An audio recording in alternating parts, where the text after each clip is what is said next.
Shalom, selamat pagi. Tidak terasa kemarin kita di akhir Januari dan di hari Sabtu ini kita masuk ke dalam awal bulan Januari. Dan saya tetap percaya bahwa kasih Tuhan selalu ada dalam kehidupan kita. Dan biarlah di pagi hari ini sebelum kita memulai segala aktivitas kita mencari wajah Tuhan, kita merenungkan apa yang menjadi rencana dan kehendak Dia dalam kehidupan kita. Mari kita berdoa. Terima kasih Tuhan buat di pagi hari ini kami mengucapkan syukur akan kasih-Mu Tuhan. Dan tidak terasa di hari ini sudah masuk di awal bulan Februari Tuhan. Tuhan, kami mau menyerahkan ke dalam tangan-Mu kehidupan kami, bukan hanya dari hari ini Tuhan, tetapi untuk selama-lamanya Tuhan. Dan biarlah pada pagi hari ini Tuhan kami mau melandasi kehidupan kami dengan firman-Mu Tuhan. Berkati kami dimanapun kami berada, biarlah Engkau mengajar kami melalui Roh Kudus-Mu Tuhan, dan berkati hamba-Mu yang akan menjadi saluran berkat, menyampaikan firman-Mu, dan biarlah kami semua Tuhan dipuaskan dengan kasih dan setia-Mu melalui firman-Mu. Terima kasih Tuhan Yesus Kristus, di dalam nama-Mu kami berdoa dan mengucapkan syukur. Haleluya. Amin. Bacaan firman Tuhan pada pagi hari ini terambil dalam Daniel 12 ayat yang kedua. Banyak dari antara orang-orang yang telah tidur di dalam debu tanah akan bangun, sebagian untuk mendapat hidup yang kekal, sebagian untuk mengalami kehinaan dan kengerian yang kekal. Dan kita dalam kitab Roma 14 ayat ke-9, untuk itulah Kristus telah mati dan hidup kembali, supaya Ia menjadi Tuhan baik atas orang-orang mati maupun atas orang-orang hidup. Kalau kita membaca di dalam nats kitab suci, di situ ada dikatakan bahwa ada tubuh duniawi dan juga ada tubuh surgawi. Dan kita percaya kalau sudah ada tubuh duniawi dan tubuh surgawi, begitu pun juga ada kehidupan surgawi dan kehidupan duniawi. Dan juga kalau kita bicara tentang kehidupan, tentu lawannya adalah kematian. Ada kematian secara rohani dan kematian secara lahiriah. Tentu kalau kita berbicara tentang tubuh duniawi, hidup duniawi, kematian duniawi, tentu setiap kita pribadi pasti akan mengalami, baik orang percaya maupun orang tidak percaya pasti akan mengalami hal itu. Bahwa kita memiliki tubuh, bahwa kita memiliki kehidupan, dan kita akan mati secara lahiriah. Dan pada pagi hari ini kita berbicara, kita merenungkan firman Tuhan, kita fokus kepada apa yang dikatakan tentang mati di dalam Tuhan. Yang dimaksud oleh firman Tuhan pada pagi hari ini adalah mati di dalam dosa. Apa arti dari mati di dalam dosa? Yaitu pada saat kita lihat dalam kitab Kejadian, bagaimana pada saat Adam dan Hawa makan buah pengetahuan itu, dikatakan mereka mati. Tetapi yang kita lihat bahwa mereka tidak mati, secara lahiriah mereka masih hidup. Lalu apa yang dimaksud dengan mati di sini? Yaitu jiwa mereka mati di dalam dosa. Jiwa mereka, kehidupan roh mereka terpisah dari Allah. Itu yang dimaksudkan, saya katakan adalah mati dalam dosa. Atau yang dimaksud dengan Tuhan, mati yang Tuhan maksud adalah kita mati dengan segala pelanggaran dalam kehidupan kita. Lalu ada juga kita bisa membaca di situ dikatakan di dalam nats Matius 22:32, Ia adalah Allah orang-orang hidup. Lalu pertanyaan timbul bagi kita semua, apakah ayat ini bertentangan dengan Roma 14 ayat ke-9? Di situ dikatakan bahwa Tuhan Yesus adalah Tuhan bagi orang-orang mati dan juga Tuhan atas orang hidup. Tentu saya berani katakan dan saya pastikan bahwa itu tidak bertentangan. Karena Tuhan Yesus adalah kegenapan dari apa menjadi rencana Allah Bapa bagi kita.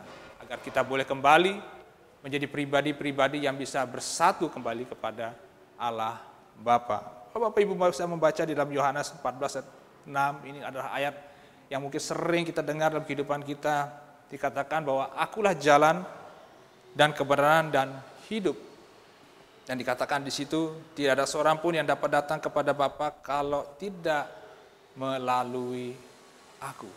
Jadi melalui penjelasan-penjelasan yang kita terima pada pagi hari ini melalui firman Tuhan, bahwa kita harus menyadari bahwa dalam kehidupan kita ada dua kehidupan yang harus kita jalani dalam kehidupan kita, yaitu kehidupan kita secara lahiriah dan kehidupan kita secara rohani.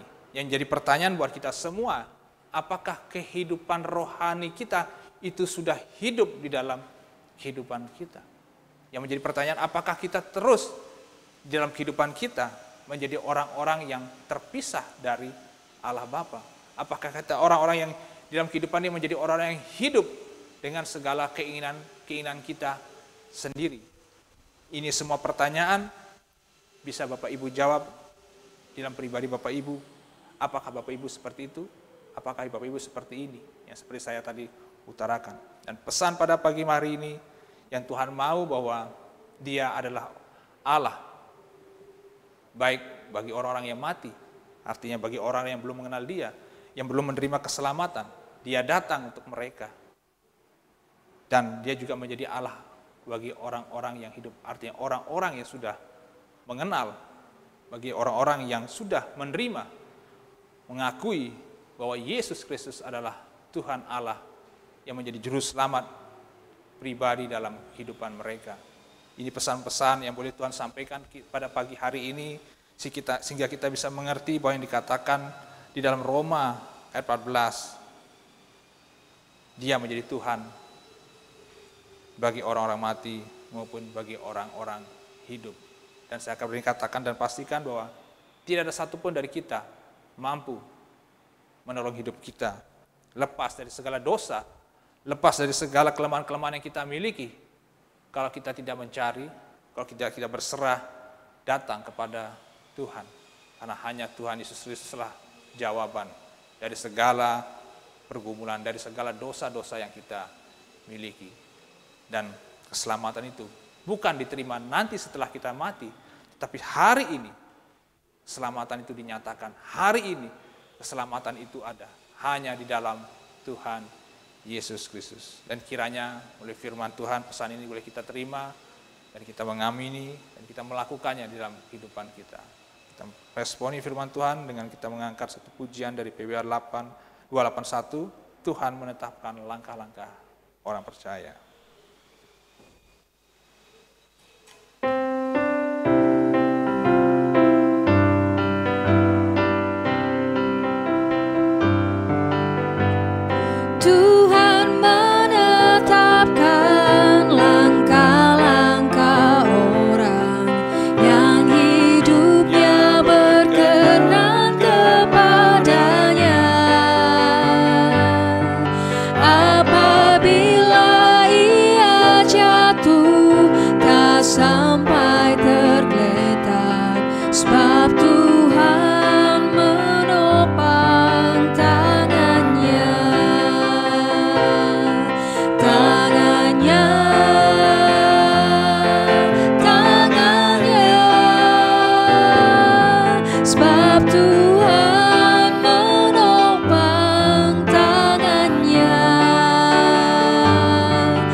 Melalui pujian ini bahwa Engkau yang menopang segala kehidupan kami, Tuhan.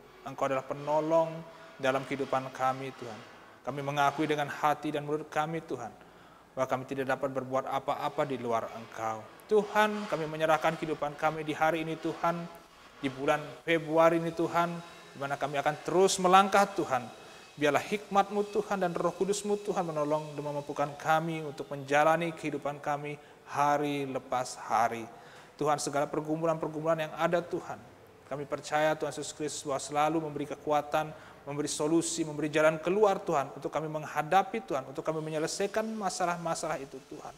Baik masalah sakit penyakit, Tuhan, masalah keuangan, Tuhan, masalah-masalah pribadi kami dengan keluarga kami, hubungan pribadi dengan saudara-saudara kami, Tuhan.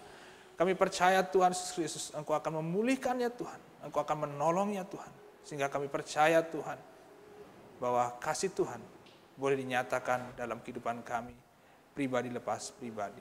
Dan kami menyerahkan sepenuhnya ke dalam tangan-Mu Tuhan, buat kehidupan kami hari ini, baik apa yang akan kami lakukan Tuhan, segala rencana-rencana yang akan kami lakukan Tuhan, pekerjaan kami, studi kami Tuhan, usaha-usaha yang akan kami lakukan, juga pelayanan-pelayanan kami Tuhan, semuanya Tuhan, kami menyerahkan ke dalam tangan Tuhan Yesus Kristus.